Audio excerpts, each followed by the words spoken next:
What's going on, everybody? It's your boy C-Zar, and we are talking about Ethereum today, ETH USD.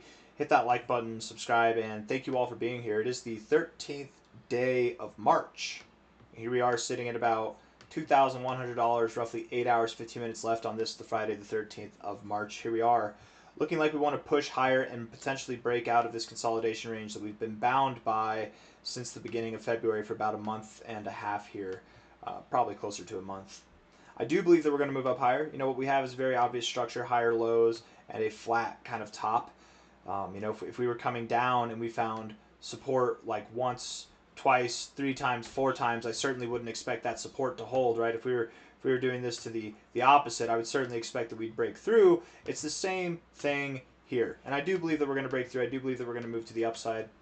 I'm actually kind of curious on this note. What's ETH BTC looking like? Because I wonder if we're going to see a little bit of prosperity in this chart as well. Let's look at this on the daily time frame real quick. Hold on. We don't look at the ETH BTC chart enough. Yeah, I mean, you've been consolidating here as well. Not a whole lot. You know what it looks like? It actually looks like a giant BART setup. Wouldn't that be crazy if Ethereum just like pumped super hard versus Bitcoin here? And I am expecting some type of a movement. We'll probably see something that is around these lows here, all the way back up at like $2,800. So from here, that's pretty good for Ethereum. What's good for Ethereum is typically good for altcoins as well. If we're looking at this on the short-term stuff, we'll zoom out and talk about the daily time frames and stuff like that in a second. I just want to blast through this short-term stuff, and I want to look at this on, let's do Binance, because there's more volume on Binance, so let's just do that. A lot of volume here, a lot of volume there as we're pumping up. It all looks good. Volume's building. Nice, nice. We got a lot of volume coming down, but guess what?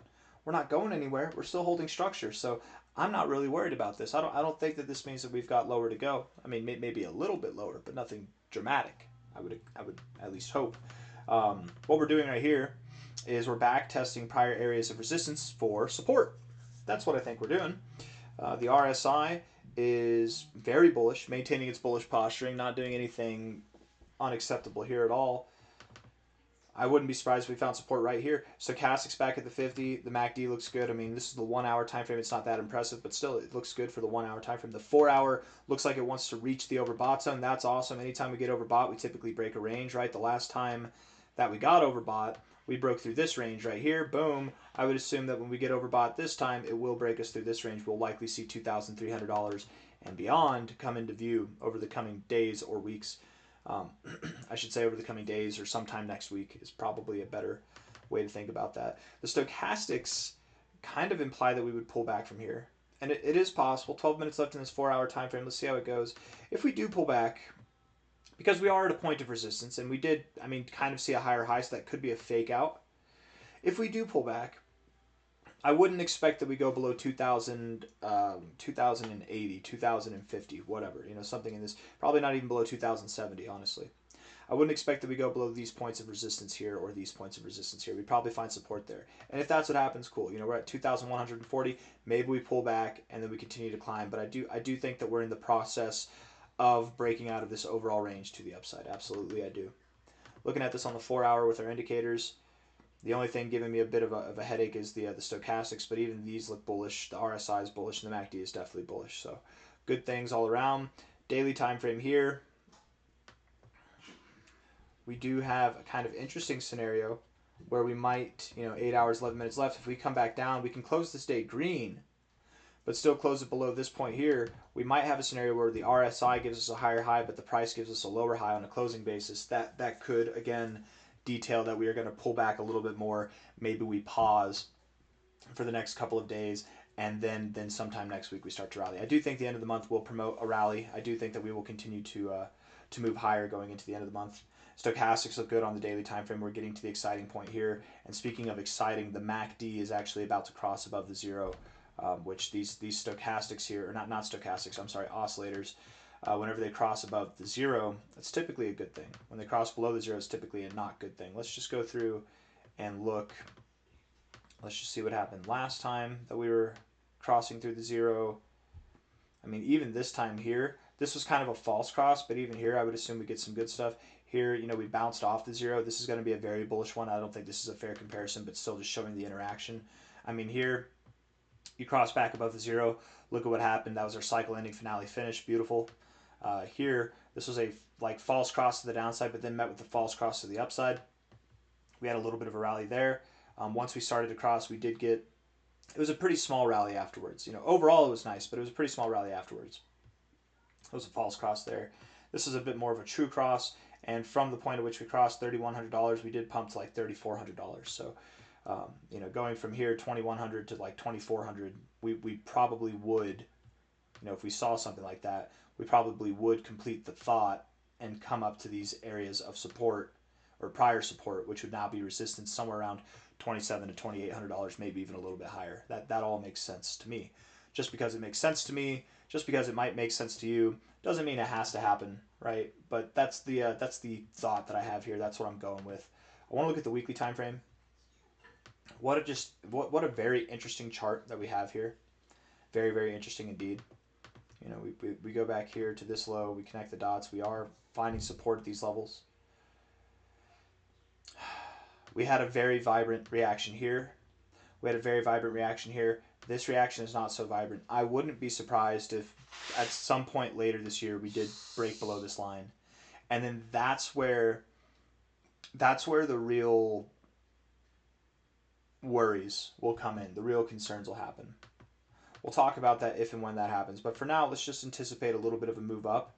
Even if we do move to exactly where I'm talking about, even if we move through it, right? This reaction here is weaker than that reaction. It's weaker than this reaction. It's still weaker.